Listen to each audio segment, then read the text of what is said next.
Welcome to the Magic Millions. This time at 2014, and as ever, it's a place that brings a lot of people together. One of the more popular sales venues in the world.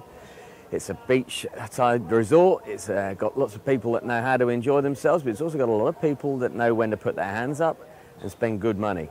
I think over the years we've been very lucky and bought some very nice horses out of this particular sale at the Hong Kong Jockey Club, and I'm certainly looking forward to another good year this year. I think every year you try to make an assessment of what's there before you even start. So before the sale actually starts in earnest on the Wednesday, there's a good 3 or 4 days spent just looking at various individual horses. In fact, getting around as many as you possibly can to find which ones are going to be suiting you, and more to the point, aren't going to be suiting everybody else. You've got to try and find your little niche. And my own opinion was that there wasn't really a standout stallion pedigree here on anything. But I thought there were a lot of very, very nice horses, so it meant it was going to be hard to buy whatever you liked.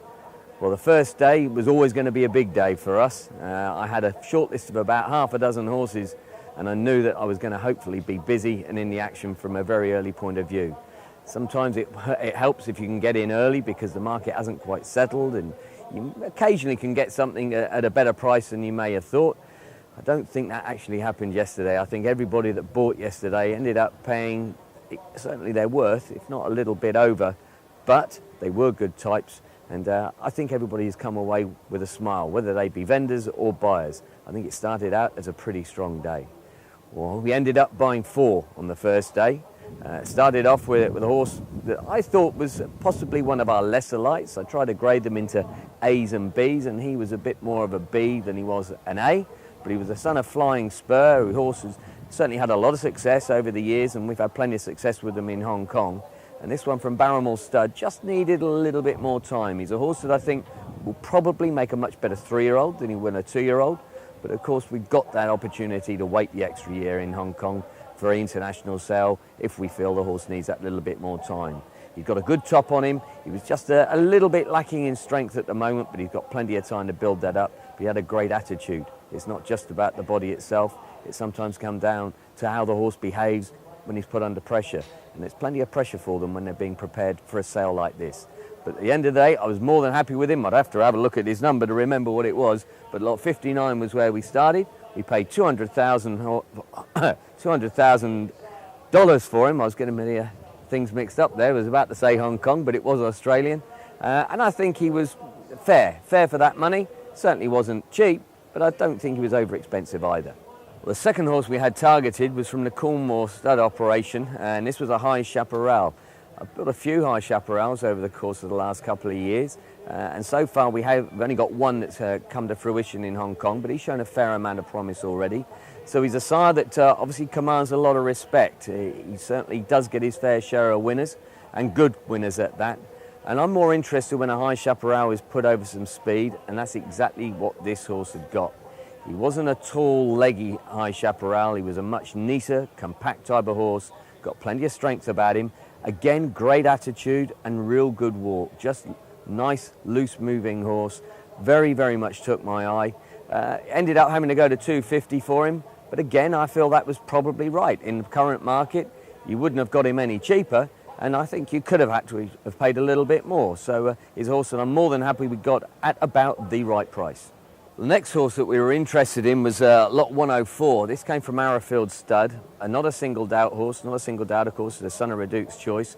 We've had a few of them in Hong Kong, and they've certainly gone well enough. However, I did have to just push the boat out for this one. I had him priced up at around $300,000. We had to go to $380 to secure him, but that's because he was as nice a horse as I felt there is on the property. He was a lovely type of individual, beautifully balanced, well put together already, tremendous walk on him, an absolute athlete.